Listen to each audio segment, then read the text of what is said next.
700 دانې معاویه رضی الله عنه ماعون جوړ کړل، 1200 دانې سول، 1000 نفر انتقالول او 1000 کسان ته نه ماعون انتقالول او 15,000 زورقونه جوړ کړل. زورق به ورته ویلې.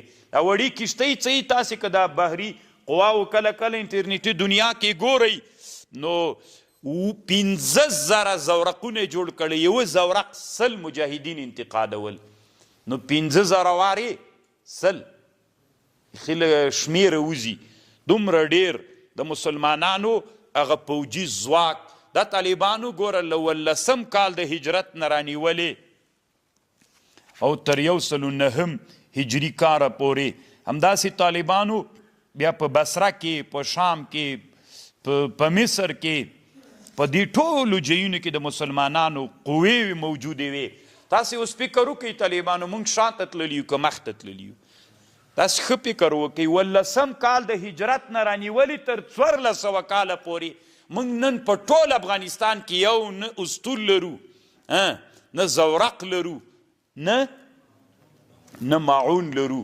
موږ مسلمانان چې الله ورځ تر بلې نه ذلیل کوي، علت مو دا ده چې واعدوا لهم ما استطعتم من قوه ومن رباط الخیل ترهبون به عدو الله وعدوکم.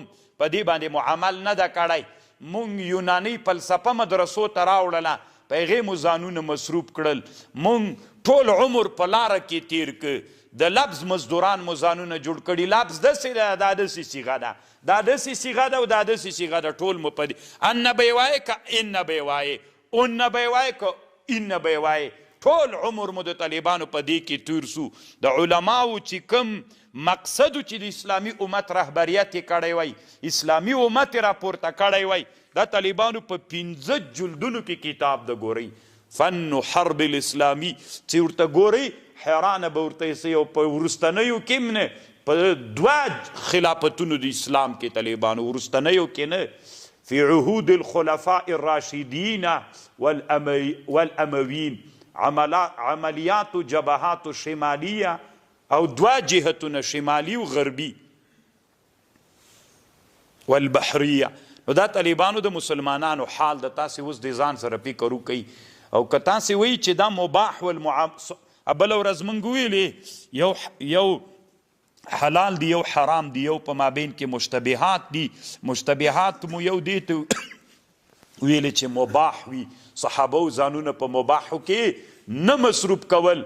هغې د عمر رضی الله عنه نه اجازه نه غوښتله، د عثمان رضی الله عنه نه اجازه نه غوښتله، تر دې پورې چې الله عز وجل مسلمانان دغه حالت ته راوستل. هر زمانه چې بدلیږي طالبانو انسانان باید بدل سی.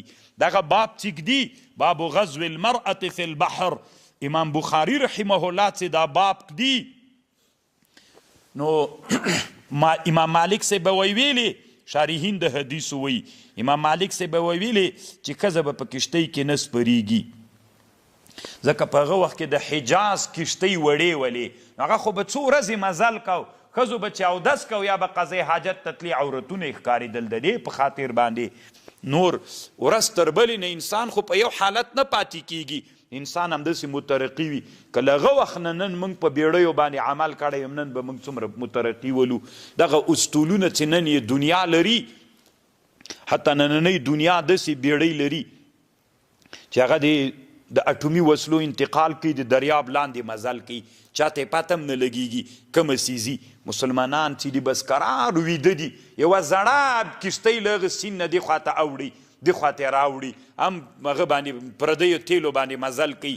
مسلمانانو داسې حالت ته الله دې د مسلمانانو په حال رحم وکړي.